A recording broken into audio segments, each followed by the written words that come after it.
Hello friends, இன்னைக்கு இந்த வீடியோவில் இன்சார்ட் அப்ளிகேஷனை யூஸ் பண்ணி ஒரு வீடியோவில் ஒரு பர்சன் மூவ் ஆகிட்டு இருக்காருன்னா அவருக்கு பின்னால் ஒரு டெக்ஸ்ட்டை எப்படி கொண்டு வரது அப்படிங்கிறத இந்த வீடியோவில் பார்க்க போகிறோம். ஸ்கிப் பண்ணாமல் பாருங்கள், இன்ட்ரெஸ்டிங்கான வீடியோ. இன்சார்ட் அப்ளிகேஷனை ஓப்பன் பண்ணிக்கங்க, வீடியோவை கிளிக் பண்ணிக்கங்க. இதில் நான் ஒரு வாக்கிங் போகக்கூடிய ஒரு வீடியோ செலக்ட் பண்ணிக்கிறேன். செலக்ட் பண்ணிவிட்டு டிக் மார்க்கை கிளிக் பண்ணிக்கிறேன். இப்போது உள்ளே வந்துருச்சு. இப்போ ப்ளே பண்ணி பார்க்குறேன். பாருங்கள், இப்போ அந்த பர்சன் வந்து வாக் போகிறாரு. பட் இவருக்கு பின்னால் அந்த லெட்டர்ஸ் வரணும். இதுதான் நம்ம இந்த வீடியோவோட கான்செப்ட். மெனுவில் டெக்ஸ்ட்டை கிளிக் பண்ணிக்கங்க. அதுக்குள்ளே டெக்ஸ்ட்டை கிளிக் பண்ணிக்கங்க. இப்போ ஏதாவது ஒரு சென்டென்ஸு, ஒரு ப்ராவர்பு, இல்லை ஒரு நம்பிக்கையான தத்துவங்கள் ஏதோ ஒன்று இது பண்ணுங்கள். நான் சும்மா டைப் பண்ணுறேன். ஸோ 3 விதமான வார்த்தைகளை நான் டைப் பண்ணிக்கிறேன். ஸோ டைப் பண்ணிவிட்டு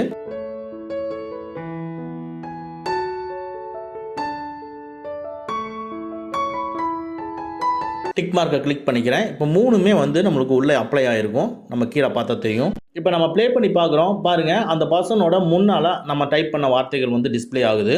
இப்போ பார்த்துக்குங்க, இந்த 3 விதமான டெக்ஸ்ட் இங்கே டிஸ்பிளே ஆகுது.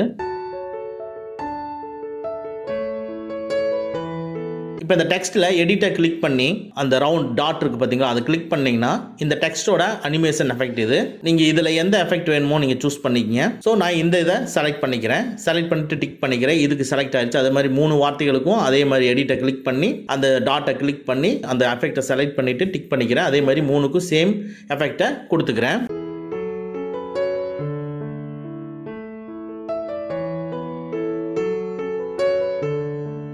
ஸோ செலக்ட் பண்ணிவிட்டு இப்போ இதை ப்ளே பண்ணுறேன்.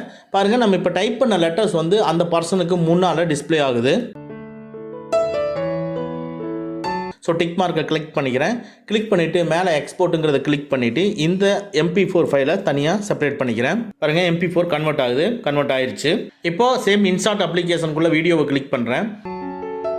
இப்போ நம்ம அந்த டெக்ஸ்ட் டைப் பண்ணோம் இல்லைங்களா, இந்த டெக்ஸ்ட் முன்னால் வந்தது பார்த்தீங்களா, அந்த வீடியோவை நான் செலக்ட் பண்ணிக்கிறேன். ஸோ உள்ளே வந்துருச்சு. இப்போ இதை ப்ளே பண்ணி பார்ப்போம். பாருங்க, நம்ம பண்ண மாதிரி டெக்ஸ்ட் வந்து முன்னால் வருது. ஓகே, இப்போ வந்து இந்த மெனுவில் லைட்டாக மூவ் பண்ணிட்டு PIPயை கிளிக் பண்ணுறேன். இப்போ எந்த வீடியோவை செலக்ட் பண்ணோம்னா டெக்ஸ்ட் வந்து இல்லாமல் ஃபர்ஸ்ட் செலக்ட் பண்ணோம் இல்லைங்களா, அந்த வீடியோவை செலக்ட் பண்ணணும். டெக்ஸ்ட் இல்லாத அந்த வீடியோவை நான் செலக்ட் பண்ணிக்கிறேன். செலக்ட் பண்ணிட்டு ரைட் சைடில் இருக்கிற அந்த ஃபுல் ஸ்க்ரீனை கிளிக் பண்ணுறேன். ஃபுல் ஸ்க்ரீன் ஆயிடுச்சு. PIPயில் செலக்ட் பண்ணின அந்த வீடியோவை செலக்ட் பண்ணிவிட்டு அப்படியே மெனுவை லைட்டாக மூவ் பண்ணிவிட்டு கட் அவுட்டை கிளிக் பண்ணுங்கள். இப்போ இதுக்குள்ளே கட் அவுட்டுன்னு இருக்குது. அந்த கட் அவுட்டை கிளிக் பண்ணுங்கள். கட் அவுட் முடிகிறதுக்கு கொஞ்சம் நேரம் ஆகும். ஸோ எனக்கு உடனே முடிஞ்சிருச்சு. முடிஞ்சதுக்கப்புறமா டிக் மார்க்கை கிளிக் பண்ணிக்கங்க.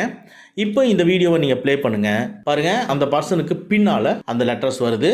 ஸோ இந்த மாதிரி நீங்கள் அதாவது டெக்ஸ்ட்டு வந்து உங்களுக்கு பின்னால் இருக்கணும் அப்படின்னு நீங்கள் நினச்சிங்கன்னா இந்த டெக்னிக்கை யூஸ் பண்ணிக்கங்க. இந்த வீடியோ பிடிச்சிருந்தா லைக் பண்ணிக்கங்க.